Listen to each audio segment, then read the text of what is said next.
In a small village among the mountains, there lived a humble stonecutter named Wei. Wei was skilled at his craft and spent his days carving beautiful sculptures out of the local stones. Despite his talent, Wei often felt inferior to others in the village who held more prestigious professions. One day, as Wei was working on a piece of stone, he heard a group of villagers talking excitedly about a wealthy merchant who had just arrived in town. The merchant was known for his riches and influence, and everyone seemed eager to catch a glimpse of him.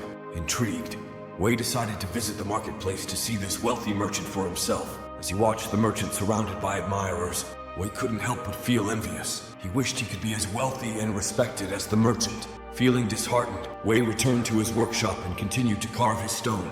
As he chiseled away at the rough surface, he began to feel a deep sense of dissatisfaction with his own life and work.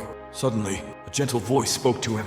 "Wei, why do you compare yourself to others? Do you not see the value in your own worth?"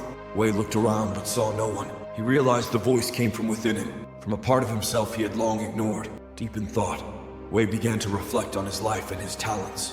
He realized that he had spent so much time comparing himself to others that he had forgotten to appreciate his own unique gifts and abilities. With newfound clarity, Wei decided to embrace his identity as a stonecutter. He realized that his work brought joy and beauty to others, and that was something to be proud of. From that day on, Wei focused on honing his craft and creating sculptures that reflected his own unique style and vision.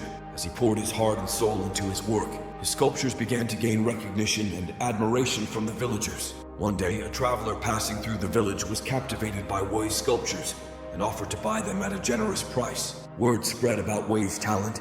Soon people from neighboring villages came to see his work and purchase his sculptures. As Wei's reputation grew, he began to feel a sense of pride and self-worth that he had never felt before. He realized that true happiness and fulfillment came from embracing who he was and valuing his own worth rather than seeking validation from others. When we focus on developing our strengths and following our passions, we create opportunities for growth and success that align with our true selves. By embracing our identity and valuing our own worth, we can find joy, fulfillment, and a sense of purpose in our lives.